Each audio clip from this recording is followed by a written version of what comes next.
మన రాజకీయ లీడర్లు దారి తప్పి పార్టీలలో చేరిండ్రు కానీ సినిమా ఇండస్ట్రీకి పోతే వాళ్ళ యాక్టింగ్కు సినిమాలు మస్తు హిట్ అయ్యేటివి కావచ్చు. ఉత్త హిట్ ఏం కర్మ, ఆస్కార్ అవార్డులు వరుస పెట్టి మన దేశానికి వచ్చు కావచ్చు. అలా పర్ఫార్మెన్స్ చూస్తే ఈ కుర్చీల నుంచి లేచి ఈల కొట్టి గోల చేయాలంత హుషారు వస్తున్నదంటే మీరే అర్థం చేసుకోర్రి.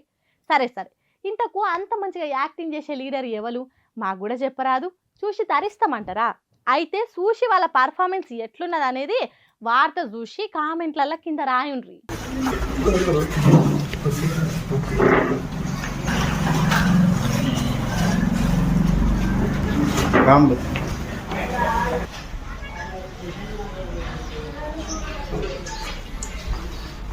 సప్పట్లు సప్పట్లు కాంగ్రెస్ పార్టీలో చేరుతున్నోళ్లకు కండువా కప్పి స్వాగతం పలుకుతున్నాడు బీఆర్ఎస్ ఎమ్మెల్యే కాళే యాదయ్య.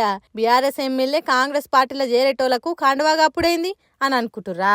ఈ ఎమ్మెల్యే కాళే యాదయ్య ఎన్నికలు అయినాక కాంగ్రెస్ పార్టీలో చేరిండు. మా పార్టీలో గెలిచి కాంగ్రెస్ లో చేరి పార్టీ ఫిరాయించిండు కాబట్టి తన ఎమ్మెల్యే పదవి తీసేయండి బీఆర్ఎస్ పార్టీలు కోర్టులో కేసేసిండ్రు. దాని మీద కోర్టుల వాదనలు నడుస్తున్నాయి. అయితే ఏడనా పదవికి ఎసరు వస్తుందో అని కాళే యాదయ్య సుప్రీంకోర్టుకు నేను బీఆర్ఎస్ పార్టీలు ఉన్నా అని చెప్పిండట.